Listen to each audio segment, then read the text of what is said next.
Assalamualaikum warahmatullahi wabarakatuh. Selamat pagi dan salam sejahtera bagi kita semua.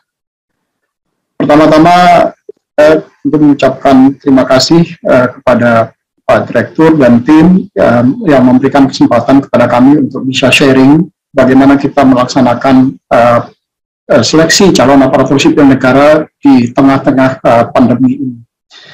Saya izinkan untuk share materi sebagaimana yang sudah saya coba siapkan terkait dengan pelaksanaan seleksi calon aparatur sipil negara di 2021 di masa pandemi COVID-19 ini. Ada beberapa hal yang kami ingin sampaikan kepada teman-teman semua, terutama terkait dengan aturan yang akan kita gunakan di dalam pelaksanaan seleksi calon aparatur sipil negara di masa pandemi COVID-19 ini. Tentu secara payung hukum, undang-undang maupun PP, baik itu PP 11 2017, PP yang direvisi kemudian menjadi PP 17 2020, kemudian PP 49 2017 tentang manajemen P3K, kemudian ada peraturan-peraturan turunannya yang lebih detail, yaitu Permenpan 27, Permenpan 28, dan Permenpan 29 terkait dengan pelaksanaan seleksi calon aparatur sipil negara tahun 2019. Dalam konteks implementasi teknis pelaksanaan seleksi, BKN kemudian juga sudah menerbitkan Surat Edaran Kepala Badan Kepegawaian Negara Nomor 7 Tahun 2021 tentang prosedur penyelenggaraan seleksi dengan metode Computer Assisted Test BKN dengan penerapan protokol kesehatan dalam rangka tentu saja pencegahan dan pengendalian COVID-19. Ini adalah para pendaftar kemarin 2021 ini yang sudah menyelesaikan submit dokumen. Jumlahnya lebih kurang sekitar 4.030.767 orang. Di beberapa peserta sekarang masih berlangsung, terutama untuk P3K guru maupun P3K non-guru. Ada perpanjangan pendaftaran untuk P3K guru khusus untuk Papua dan Papua Barat. Kenapa ada perpanjangan? Karena memang Papua dan Papua Barat mulai pendaftarannya lebih terlambat dibandingkan instansi-instansi yang lain. Dan formasinya juga baru ditetapkan oleh teman-teman di Kementerian Pan-RB juga cukup terlambat waktu itu. Sehingga karena juga pengajuan dari pemerintah Papua dan Papua Baratnya juga terlambat. Nah, Papua dan Papua Barat ini kemudian diperpanjang sampai dengan tanggal 11 Agustus ini. Nah, nanti tentu saja data akhir tentu setelah tanggal 11 Agustus. Yang kedua yang juga akan terjadi perubahan terutama adalah di P3K non-guru. Terutama adalah yang ada dua instansi yang sampai sekarang belum menyelesaikan dan formasinya baru saja selesai seminggu yang lalu, dan kemudian dilakukan perpanjangan, yaitu untuk pengalihan pegawai TVRI dan pegawai RRI, sehingga nanti jumlah pendaftar P3K non-guru juga akan bertambah dari 75.337 menjadi berapa saya belum tahu, tetapi tentu saja akan meningkat karena angka ini belum termasuk angka untuk TVRI dan RRI maupun untuk P3K guru. Sementara untuk CPNS itu sudah final, sudah selesai. Jumlah pendaftarnya adalah yang menyampaikan dokumen itu sebanyak 3.033.392 orang. Kembali ke di masa pandemi ini tentu kita menerapkan seleksi dengan penerapan protokol kesehatan yang sangat ketat. Apalagi ke depan, terutama dengan bermutasinya virus COVID-19 menjadi sekarang yang seri D, virus Delta, maka tentu penerapan protokol kesehatan ini akan menjadi lebih ketat lagi ke depan. Karena tingkat penularannya yang luar biasa cepat dan luar biasa tinggi. Saya pernah membaca statement yang dikeluarkan oleh teman-teman di WHO bahwa kalau COVID-19 dengan mutan yang pertama, itu tingkat penularannya masih sekitar 15 menit dari seseorang ke orang lain. kalau yang bersangkutan kemudian tidak menggunakan masker. Nah, tetapi yang virus yang COVID-19 yang seri Delta ini tingkat penularannya itu sangat cepat, lebih kurang sekitar 6 detik. Jadi kalau kita lalai saja di dalam menggunakan masker, maka dalam waktu kalau yang kita hadapi di depan kita adalah orang yang terinfeksi COVID-19, maka potensi penularannya itu luar biasa cepat. Dan itu yang kita rasakan dalam beberapa minggu terakhir ini, itu sebabnya kenapa kemudian pemerintah mengeluarkan kebijakan awalnya PPKM darurat, kemudian PPKM level 4, yang tentu saja level 4 adalah level yang sudah mengkhawatirkan. Nah, kami sebagaimana arahan Bapak Kepala tentu tidak menginginkan seleksi calon aparatur sipil negara ini kemudian menjadi klaster baru di dalam penularan COVID-19. Karena akan sia-sia apa yang sudah dilakukan oleh pemerintah dengan kita menerapkan PPKM, kemudian kita di lockdown, bekerja dari rumah, aktivitas ekonomi kemudian juga relatif tidak berjalan karena ada pembatasan dalam hal ini, maka BKN tentu tidak menginginkan seleksi ini kemudian menimbulkan klaster baru di dalam penularannya. Untuk itu tentu penerapan protokol kesehatan yang ketat, kalau nanti kita setelah berkomunikasi dengan teman-teman di BNPB maupun dengan teman-teman di Kementerian Kesehatan dan Kepolisian, maka pelaksanaan seleksi kalau memang diizinkan oleh gugus tugas, maka pelaksanaan seleksi ini tentu akan sedikit lebih dengan persyaratan-persyaratan yang lebih berat dibandingkan tahun lalu.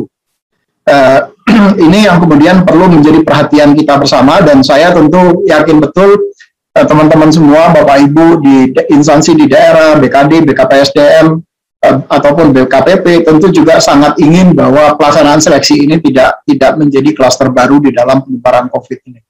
Dan kita sangat komit untuk melakukan itu. Nah, beberapa tahapan yang perlu kita perhatikan adalah ada persyaratan-persyaratan yang nanti akan dikeluarkan oleh instansi. Pertama, terkait dengan mobilitas orang. Sekarang pemerintah sudah menerapkan aturan yang sangat ketat terkait dengan mobilitas orang, apakah itu menggunakan jasa udara ataupun jasa laut ataupun transportasi darat. Nah, mobilitas ini harus betul-betul menjadi perhatian. Persyaratan-persyaratan pada saat seseorang melakukan mobilitas dari satu lokasi ke lokasi lain, itu betul-betul harus menjadi perhatian kita bersama. Dan yang kedua adalah di titik-titik lokasi harus dipastikan betul bahwa peserta pada saat kedatangan itu betul-betul harus menggunakan masker. Dan arahan WHO belakangan ini, termasuk juga dari teman-teman di tim gugus tugas, penggunaan masker sangat disarankan untuk menggunakan 2 lapis, yaitu kombinasi antara masker kesehatan dengan masker kain. Karena dengan menggunakan masker yang 2 lapis itu tingkat penularannya akan lebih pencegahan terkait dengan potensi penularannya akan jauh lebih baik. Jadi ini yang nanti kalau pada saat kita SKB 2020 yang lalu kita hanya menyarankan menggunakan masker 1 lapis, maka ke depan pelaksanaan kalau ini diizinkan oleh teman-teman di gugus tugas, maka penggunaan masker 2 lapis harus kita dorong secara bersama-sama sehingga tidak menjadikan klaster baru di dalam penularan COVID-19 untuk pelaksanaan seleksi ini. Kemudian menurunkan peserta itu harus di drop area dan di drop off area, dan kemudian tidak boleh menunggu di ruangan di tempat yang menurunkan. Jadi peserta hanya diantar kemudian ditinggal. Nanti kalau sudah selesai waktunya lebih kurang sekitar 1 jam 40 menit, nanti setelah selesai silahkan dijemput kembali peserta-peserta yang apakah itu anak atau keponakan kita yang mengikuti seleksi. Semua hasil seleksi juga sudah kami siapkan, tidak lagi disiapkan di ruang tunggu, tapi Bapak Ibu bisa memonitor melalui streaming YouTube yang bisa diakses oleh seluruh dimanapun Bapak Ibu berada, sepanjang Bapak Ibu memiliki akses terhadap internet. Dan tahun ini kami juga sudah menyiapkan juga dalam bentuk sertifikasi, jadi sertifikasi hasil seleksi. Kemudian ada pengecekan suhu badan, ini adalah yang juga sudah kita terapkan di tahun lalu. Ada pengecekan kelengkapan dokumen ini juga semua menggunakan sistem sekarang. Jadi tidak lagi ada menggunakan yang dalam bentuk fisik. Jadi semua mulai dari tingkat kehadiran, pemeriksaan kehadiran, semua menggunakan scanning QR code yang ada di dalam kartu peserta ujian, dan semua menggunakan aplikasi. Seperti kalau kita masuk ke check-in atau di bandara misalnya, kalau mau melakukan perjalanan dengan pesawat udara. Kemudian pemberian PIN registrasi kepada peserta, kemudian proses alur masuk ke ruang ujian, menunggu di ruang steril sampai dengan keluar dari ruang ujian itu harus diatur agar tidak terjadi papasan antara peserta yang sudah selesai dengan peserta yang baru akan masuk. Sehingga dengan menghindari memberikan jalur yang berbeda antara jalur masuk dengan jalur keluar, itu akan membuat mengurangi potensi adanya penularan COVID-19 antar peserta. Ini tadi saya ceritakan, kita sudah menyediakan juga fasilitas live streaming untuk hasil seleksi dari seluruh peserta. Jadi Bapak Ibu keluarga misalnya kalau ada anak keponakannya bisa memonitor hasil seleksinya dari rumah, atau juga bisa memonitor dari HP-nya masing-masing dengan masuk ke streaming YouTube-nya BKN, kanal YouTube resminya BKN, untuk kemudian untuk mengikuti berapa skor yang diperoleh oleh anak atau keponakan Bapak Ibu. Dan para peserta juga sekarang tidak perlu lagi kemudian kalau mau mencatat hasil skornya juga bisa, tetapi juga sudah bisa langsung mencetak skor hasil SKD-nya dengan menggunakan sertifikasi digital. Sistemnya juga sudah kami siapkan. Kemarin juga waktu kita pelaksanaan seleksi kompetensi dasar pendidikan kedinasan, ini juga sudah diterapkan.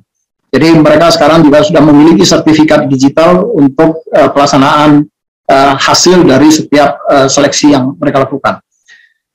Sistem seleksi mulai dari registrasi sampai dengan sistem login, kami kemudian juga melakukan penyempurnaan terhadap sistem, di mana menggunakan face recognition sekarang. Jadi ini adalah bertujuan untuk meminimalisir terjadinya atau potensi kecurangan penggunaan calo. Jadi face recognition ini kalau orang yang mengikuti seleksi, jadi ada dua tahapan di face recognition yang kita gunakan. Yang pertama adalah pada saat peserta melakukan presensi dan registrasi, nanti akan dicocokkan wajahnya dari 3 foto swafoto yang mereka masing-masing peserta sudah upload ke dalam database. Kemudian face recognition yang kedua adalah pada saat mereka akan login ke dalam sistem CAT-nya sendiri. Kalau orang yang login ke sistem CAT-nya kemudian tidak terdeteksi wajahnya, maka sangat berpotensi besar dicurigai adalah yang bersangkutan calo ujian. Ini yang kami lakukan penyempurnaan di dalam sistem. Jadi mohon betul bagi teman-teman atau Bapak Ibu yang anaknya ikut seleksi ujian, silakan diingatkan betul, hati-hati betul, karena begitu mereka terdeteksi bukan yang bersangkutan, maka automatically mereka akan gugur dan tidak mengikuti sebagai peserta seleksi calon aparatur sipil negara. Karena sistem kemudian akan mendetek mereka apakah betul yang bersangkutan atau tidak.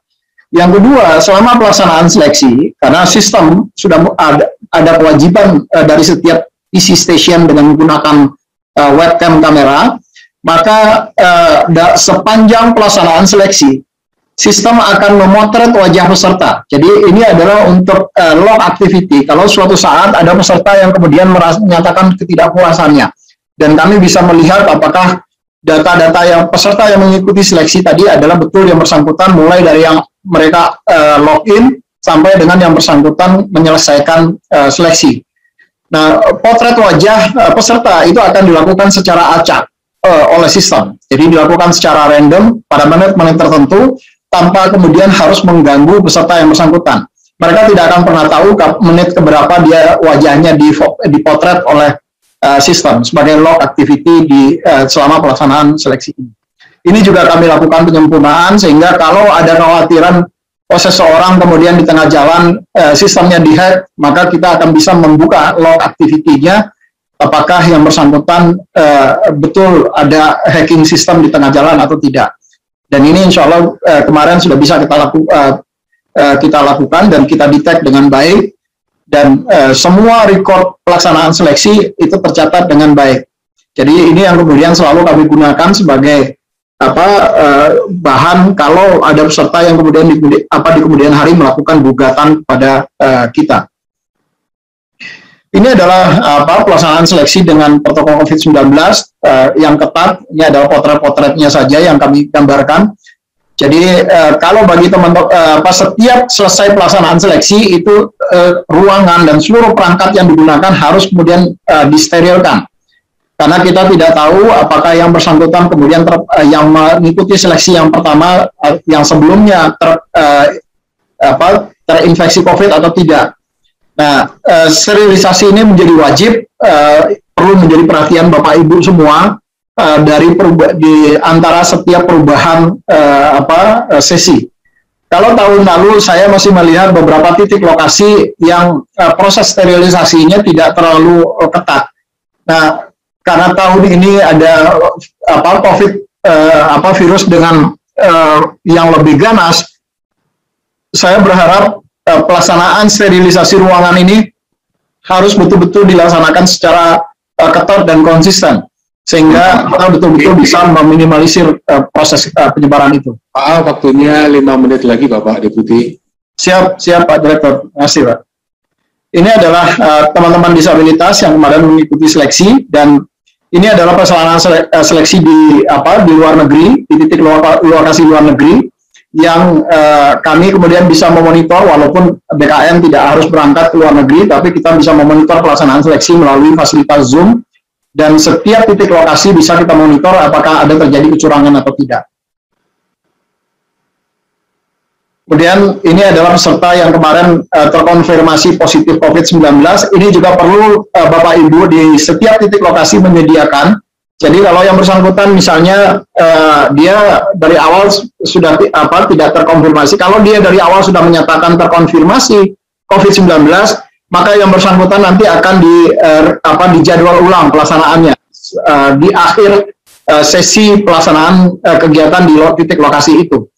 Tetapi kalau mereka hanya bersuhu badan di antara di atas 37,3 tetapi tidak terkonfirmasi positif COVID, maka tetap saja disediakan ruangan yang berbeda dari peserta yang lain. Jadi ini yang juga tetap perlu disediakan, sehingga kita betul-betul tidak meminimalisir betul potensi penyebaran COVID-19 ini. Itu mungkin beberapa hal yang dapat saya sampaikan, Pak Direktur, dan saya berharap betul bahwa pelaksanaan seleksi 2020 ini bisa kita tetap laksanakan sesuai dengan jadwal, sesuai yang sudah diedarkan oleh atau ditandatangani oleh Pak Kepala BKN, dan mudah-mudahan pelaksanaan seleksi ini kemudian tidak menjadikan klaster baru di dalam penyebaran COVID-19. Demikian, terima kasih. Assalamualaikum warahmatullahi wabarakatuh. Waalaikumsalam warahmatullahi wabarakatuh. Terima kasih Pak Deputi.